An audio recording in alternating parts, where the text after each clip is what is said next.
ഈ വീഡിയോ നിങ്ങളൊന്ന് കണ്ടു നോക്കൂ. നമ്മുടെ നാടിന്റെ ദുരാവസ്ഥയും ഉദ്യോഗസ്ഥരുടെ അനാസ്ഥയും തുറന്നു കാട്ടുന്ന ഒരു വീഡിയോ ആണ് നിങ്ങൾ ഈ കാണുന്നത്.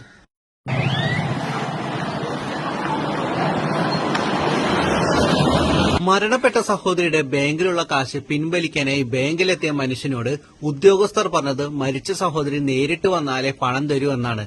ഇതിനെ തുടർന്ന് സഹോദരിയുടെ അസ്ഥികൂടം ചുമന്നുകൊണ്ട് ബാങ്കിലെത്തി മധ്യവയസ്കൻ. ഒഡീഷയിലാണ് ഈ ഒരു സംഭവം നടന്നത്.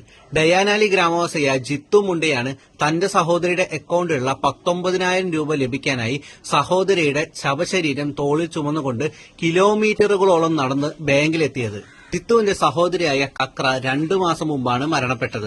ഇവരുടെ മകനും ഭർത്താവും നേരത്തെ മരിച്ചതിനാൽ വേറെ അവകാശികളൊന്നുമില്ല. അതുകൊണ്ട് തന്നെ ബാങ്ക് അക്കൌണ്ടിലുള്ള കാശ് ജിത്തുവിന് അവകാശപ്പെട്ടതായിരുന്നു. ജിത്തുവിന് ഈ ബാങ്ക് അക്കൌണ്ടിലെ കാശ് നൽകണമെന്ന് കക്ര എഴുതി വെച്ചിട്ടുണ്ടായിരുന്നു. ഇതേ തുടർന്ന് ബാങ്കിലെത്തി അന്വേഷണം നടത്തിയപ്പോഴാണ് സഹോദരി നേരിട്ട് വരാതെ പണം പിൻവലിക്കാൻ സാധിക്കുമെന്ന് ബാങ്ക് ഉദ്യോഗസ്ഥർ പറഞ്ഞത്. സഹോദരി മരിച്ചതിന്റെ എല്ലാ രേഖകളും ഉദ്യോഗസ്ഥർക്ക് മുന്നിൽ ജിത്തു ഹാജരാക്കിയെങ്കിലും ഉദ്യോഗസ്ഥർ കൂട്ടാക്കിയില്ല. ഇതേ തുടർന്നാണ് സഹോദരിയുടെ കല്ലറ മാന്തി അസ്ഥികൂടവുമായി നേരിട്ട് ബാങ്കിലേക്ക് ജിത്തു എത്തിയത്. അസ്ഥികൂടം കൊണ്ട് ബാങ്കിലെത്തിയ ജിത്തുവിനെ കണ്ട് ബാങ്ക് ജീവനക്കാർ നിലവിളിച്ച് പുറത്തേക്ക് ഓടി. അവിടെയുണ്ടായിരുന്ന ബാക്കി പലരും ആ ഒരു രംഗം കണ്ട് പൊട്ടിക്കരയുകയാണ് ചെയ്തത്. പിന്നാലെ പോലീസ് എത്തി ജിത്തുവിനെ അനുനയിപ്പിച്ച് വീട്ടിലേക്ക് പറഞ്ഞു വിട്ടു. 3 ദിവസത്തിനുള്ളിൽ ജിത്തുവിന്റെ പണം കൊടുക്കാമെന്ന് ബാങ്ക് ജീവനക്കാരും ഉറപ്പു നൽകി.